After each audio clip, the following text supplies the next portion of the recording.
우리가 이 살아가면은 정말 미운 사람들이 한두 명은 있지 않습니까? 목사인 저도 보통 사람과 마찬가지로 이 삶에 있어서는 참 부끄러운 것이 많습니다. 그 가장 부끄러운 것 중에 하나가 바로 인간관계라고 할 수 있을 겁니다. 이 인간관계에 있어서 사람이 정말 이 사람을 미워하는 것은 그 부지기수인 것 같습니다. 특히나 남을 흉보거나 이런 말을 한다는 것 결코 목사도 피할 수 없고 그리스도인들도 피할 수 없는 것입니다. 여기에서 예수님께서 사마리아의 한 마을을 지나가려고 할 때 제자들은 이들을 멸하기를 원한다고 이렇게 말을 합니다. 또한 그들이 이들을 받아들이지 않습니다. 내가 정말 싫어하는 대상을 향해서 한 복음을 전하기 위해서 갔더니 그들이 이러한 것을 거절했을 때 그 마음이 얼마나 힘들었겠습니까? 사실 이들이 이렇게 사마리아인을 싫어한 것은 이들의 관계가 단순히 그 해외적으로 나쁘다는 그 정도가 아니었던 것 같습니다. 왜 이랬냐면 역사적으로 이 사마리아인들은 혼혈족이기 때문에 이들이 싫어했다는 것은 다들 아실 것입니다. 그러나 또 하나 다른 점이 있었는데 그것은 이 느헤미야가 성벽을 높이 쌓을 지을 당시 이 사마리아인들이 나서서 가장 적극적으로 이 이스라엘 성전과 성벽이 완성되는 것을 방해를 했다는 것입니다. 이들도 미움받을 만한 이유가 있었다는 겁니다. 그러나 우리가 조심해야 될 게 바로 이것입니다. 미워할 이유가 있다고 함부로 미워해도 되는가? 이것이 어떻게 보면 사탄의 한 전략이라고 할 수 있습니다. 여러분들 이 비디오 보셨습니까? 이 영화를 보면은 어떤지 아십니까? 내용이 전부 다 들으면 이상한 내용들밖에 없습니다.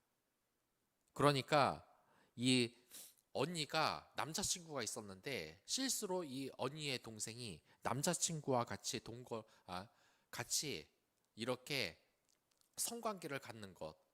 그런데 그 내용을 보면은 사람들이 다 뭐라 그러는지 아십니까? 내용이 너무 좋다고 그럽니다. 왜냐? 그 내용 자체를 그들이 그렇게 불륜을 저지를 수밖에 없었던 이유를 아주 상세하게 정당화 논리전연하게 쓰기 때문입니다. 이런 것을 우리가 조심해야 하는 겁니다. 이 정당화라는 것 정말 무서운 겁니다. 사람을 미워하는 것에는 이유가 있으면 괜찮다. 하나님은 이혼을 하지 말라 그랬는데 정당한 사유가 있으면 이혼을 해야 된다. 그리고 정당한 사유가 있으면 손가락질을 해도 된다. 정당한 사유가 있으면 분노해도 된다. 이렇게 정당한 이유를 찾고 그러면 결국 우리가 사탄의 그 계략에 넘어가고 마는 것입니다. 예수님께서도 얼마나 힘드셨겠습니까?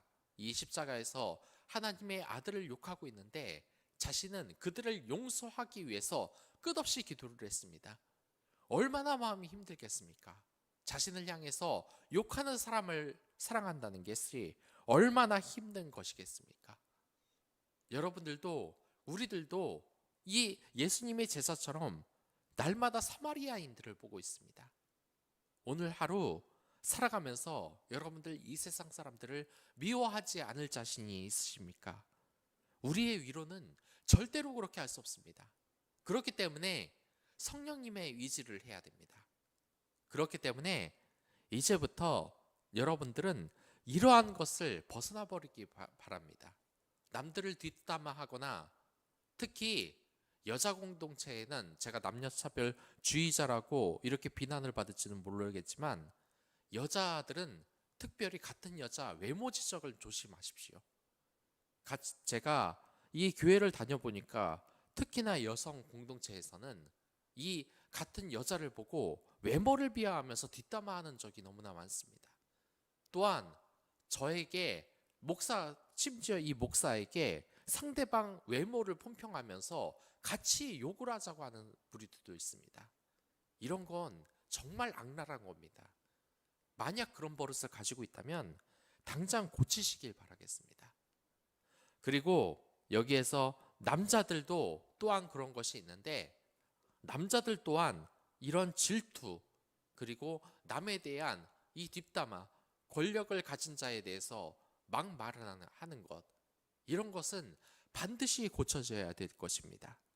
다른 사람을 일하면서 그들의 무능력과 소리 소문 같은 것을 얼마나 많이 말합니까? 남자들도 이러한 것은 조심해야 된다는 것입니다. 또한 여기에서 나오면 이 예수님을 따르려고 하는 이 제자들이 3명 나옵니다.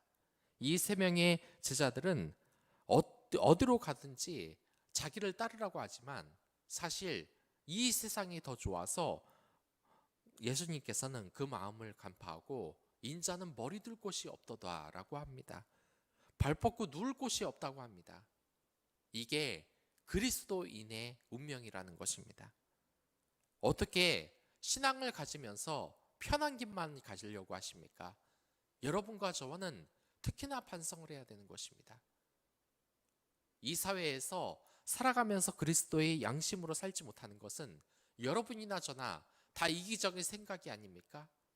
그걸 정당화하는 것은 아닙니까? 내가 불편하고 우리는 머리 둘 곳이 없어야 정상이라는 것입니다.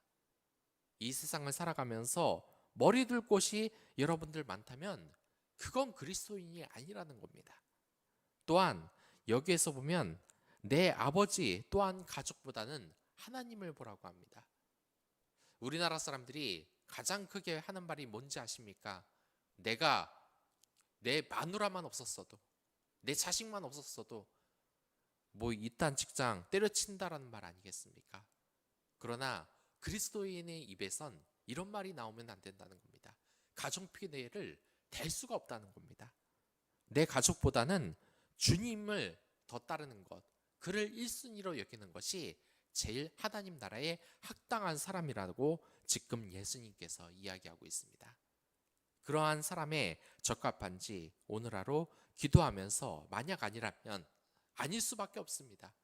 우리는 죄 많은 인간이기에 더욱더 성령님의 은혜를 구하시기 바라겠습니다.